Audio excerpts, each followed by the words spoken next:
கர்த்தருடைய பரிசுத்த நாமத்திற்கு மகிமை உண்டாவதாக. இந்த காலைவெளியை தொடர்ந்து தேவனுடைய வார்த்தையை தியானிக்க கர்த்தர் நமக்கு கிருபை செய்வாராக. கர்த்தர் எனக்கும் உமக்கும் நடு நின்று நியாயம் விசாரித்து நீதியை சரி கட்டுவாராக. 1 சாமுவேல் 24:12. தாவீது கோலியாத்தின் மீது பெற்ற வெற்றியின் காரணமாக ஜனங்கள் எல்லோரும் தாவீதுக்கு பின் சென்று அவனை புகழ்ந்தனர். இது நிமித்தம் சவுல் தாவீதின் மேல் பொறாமை கொண்டான். தனக்கு பின் தன் குமாரனாகிய யோனத்தானுக்கு பதிலாக தாவீது சிங்காசனத்தில் அமர்ந்து விடுவான் என்று சவுல் பயந்தான். அவன் உள்ளத்தில் பொறாமை நுழைந்ததினால் மனப்பாங்கு மாறியது. இதனால் அவன் தாவீதை வெறுக்க துவங்கினான். தாவீது இப்பூமியில் இராதபடி அவனை கொல்ல வகை தேடினான். தேவன் அவர்கள் இருவரையும் கவனித்து கொண்டிருந்தனர். தாவீது கோலியாத்தை கொன்று போடாதிருந்தால் சவுலும் அவன் இராணுவ வீரரும் பொல்லாதவர்களால் சிறுமைப்படுத்தப்பட்டிருக்கும். தாவீது தனது உயிரை பற்றி கவலைப்படாமல் ராட்சதனாய் இருந்த கோலியாத்துக்கு விரோதமாய் யுத்தத்துக்கு சென்றான். காரணம், தன் தேவனாகிய கர்த்தரை குறித்து அவன் மிக்கவும் வைராக்கியம் உள்ளவனாயிருந்தான். தாவீது எப்படிப்பட்டவன் என்பதையும் தன் தேவனாகிய கர்த்தர் மேல் அவன் கொண்டிருந்த அன்பு உண்மையானது என்பதையும் சவுலின் பதவிக்காக அவன் ஆசைப்படவில்லை என்பதையும் கர்த்தர் சவுலுக்கு நிரூபிக்க விரும்பினார். ஒரு நாள் சவுல் வழியோரத்தில் இருக்கிற ஆட்டுத் தொழுவத்தில் வந்தபோது அங்கே ஒரு கெபி இருந்தது. அதிலே சவுல் மலஜால் ஜலாதிக்க போனான். தாவீது அவனை சேர்ந்தவர்களும் அந்த கெபியின் பக்கங்களில் உட்கார்ந்திருந்தார்கள். சவுல் தாவீதின் கைகளில் வசமாக மாட்டிக்கொள்ளும் தருணம் ஏற்பட்டது. அந்த தருணத்தில் தாவீது சவுலை எளிதில் கொன்றிருக்கலாம். அவனோடு இருந்தவர்கள் சவுலை கொல்லும்படி தாவீதிடம் கூறினார்கள். ஆனாலும் அவர்களுக்கு செவி கொடாமல் சவுலை கொல்லாமல் விட்டுவிட்டான். கர்த்தரால் அபிஷேகம் பண்ணப்பட்டவருக்கு விரோதமாய் தீங்கு செய்ய மறுதலித்து விட்டான்.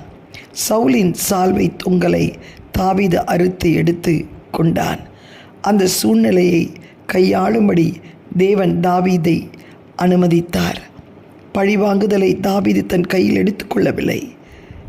நம்மில் அநேகர் சத்ருவை பழிவாங்கும்படி தேவன் இந்த அருமையான வாய்ப்பை ஏற்படுத்தி கொடுப்பதாக கூறி பழிவாங்கி இருப்போம். ஆனால் தாவீது அப்படி செய்யவில்லை. எனவேதான் அவன் தம்முடைய இருதயத்திற்கு ஏற்றவன் என்று கர்த்தர் சொன்னார். அன்பான தேவ பிள்ளையே, இதோ இதே விதமான சூழ்நிலையில் இன்று நீங்களும் சந்திக்கக்கூடும். நீங்கள் செய்யாததை செய்ததாக அபாண்டமான பழி சுமத்தப்பட்டிருக்கலாம். எல்லாவற்றுக்கும் தேவனுடைய கரங்களில் ஒப்புக்கொடுங்கள். நீதியுள்ள நியாயாதிபதியாகிய அவர் நியாயம் செய்வார். சத்துருக்கள் உங்கள் காலடியில் விழுவார்கள். கர்த்தாவே, நீதியுள்ள நியாயாதிபதியாகிய உம்மை துதிக்கிறேன் என்று சொல்லி ஆளுடைய சமூகத்திலே முற்றிலும் ஒப்புக்கொடுங்கள். பழிவாங்குதல் தேவனுக்குரியது. அவர் எல்லாவற்றையும் நேர்த்தியாய் செய்து முடிப்பார். தாவீது ஒருபோதும் சவுலை தன் கரத்தினால் கொல்ல வேண்டும் என்று அவன் சிந்திக்க கூட இல்லை. ஒவ்வொரு முறை தேவன் ஒப்பு கொடுத்த போது கூட சவுலை காப்பாற்றுவதே தாவீதின் பெரு நோக்கமாயிருந்தது. ஆனால் சம்பவித்தது என்ன? தேவன் பழி வாங்கினார். சவுல் ஈட்டி வைத்து தானே மாண்டு செத்தான். தாவீதோ சமஸ்த இஸ்ரவேலுக்கு ராஜாவாகும்படி கர்த்தர் அபிஷேகித்தார். இன்று எப்படிப்பட்ட யுத்த களத்திலே நீ நின்றாலும், உனக்கு விரோதமாய் ஒரு கூட்டம் எழும்பி உன்னை நிந்தித்து அவமானப்படுத்தினாலும் கர்த்தர் கரத்திலே ஒப்புக்கொடு. ஆண்டவர் எல்லா சிறையிருப்பை மாற்றுவார். அவர் உனக்காக வழக்காடுவார், உனக்காக பேசுவார், உனக்காக யுத்தம் செய்வார். அமைதியாய் தேவனிடத்திலே ஒப்பு கொடுத்து நீ இளைப்பாறுதலோடு காணப்படு. உன்னை கர்த்தர் உயர்த்துவார், உன்னை மேன்மைப்படுத்துவார்.